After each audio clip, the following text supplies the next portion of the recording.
hey, what's going on? So let's get into what actually matters here, because this update is not just we changed one thing and called it a day.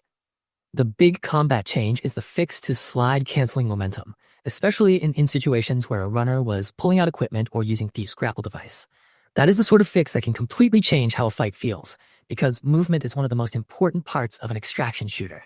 And if a technique lets players keep too much speed while also chaining actions that should have a cost, it starts to distort the pace of every encounter.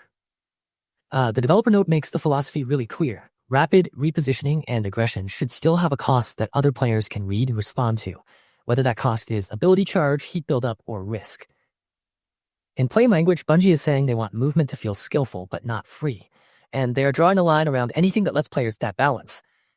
In a YouTube script, that is a strong point to emphasize because it explains it's not just what changed, but why it matters to the way Marathon is supposed to play. And honestly, the rest of the patch reads like a real quality pass across the whole game. Contracts got several important fixes, including one for the the introducing new caloric contract where players could get stuck in a room, which is exactly the kind of bug that can turn a normal run into an unfair headache. They also fixed disabled contracts not re-rolling for free, and they stopped objective points from becoming visible to all runners when one runner is on Run Hide Part 1.6, which helps keep that information from leaking the way it should not.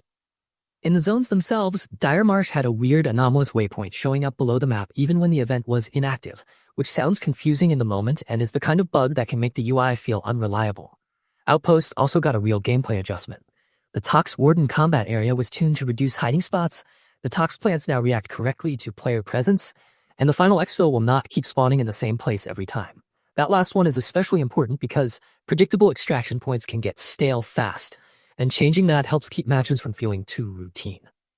Pinwheel got a bunch of love too, with the destroyed wing entrance reopened, improved loot rewards, updated encounters to match that reward quality, a new security credential requirement for the locked room in the hub, and bulletproof glass added to the hub room.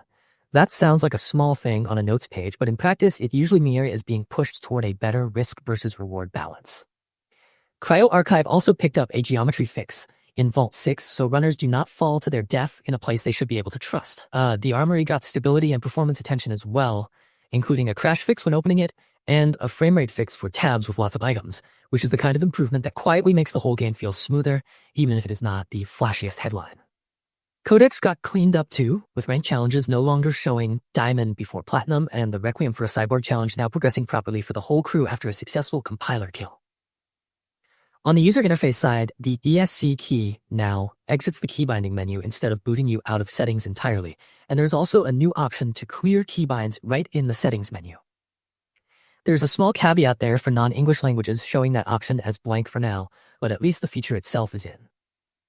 Text chat also got a fix for the brief loss of control that could happen after using an IME keyboard during a run, and localization was improved so certain Codex entries no longer appear blank in Chinese.